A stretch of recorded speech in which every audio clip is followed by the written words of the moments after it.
Дали земјава ќе се поврзе енергетски со Албанија? Изградбата на 400 киловолтна трафостаница во Охрид и 400 киловолтен далновод доцни 2 години. Јавноста е загрижена дека проектот ќе пропадне и ќе треба да се плаќаат пенали, откако беа објавени информации дека причина за доцнењето се кавгите во МЕПСО околу начинот на објавување на тендерите и немањето на градежна дозвола за проектот.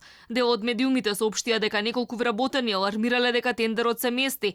Дел од нив биле сменети од нивните позиции. Интерно работниците сметаат дека добитниците на тендерите се веќе познати, 2 хрватски компании. Од МЕПСО остро ги демантираат ваквите тврдења. Проектот немало да пропадне. Тврдат дека двата тендери ќе бидат објавени овој месец, а договорите ќе биле склучени на есен. Велат дека проектите биле закочени од претходното раководство, а разрешувањето на некои луѓе било легитимно право на директорот во случаи кога не се даваат очекуваните резултати. Апсурден е наводот во кој се прејудицира дека се избрани фирми на тендери кои не се ниту распишани.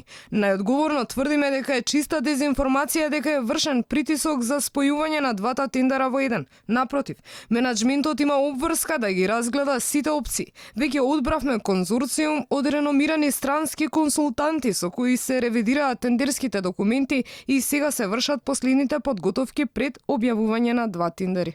Парите за изградба на трафостаница и далновод ги обезбеди претходната влада во 2015 година од Европската банка за обнова и развој со заем од 36 милиони евра и грант од 12 милиони евра. Државната МЕПСО во изминатиот период беше во фокусот на граѓаните поради вработувањата на блиски роднини на актуелни функционери, како и спорните набавки на скап мебел. Последниот договор на МЕПСО, склучен овој месец, е за набавка на 450 столици.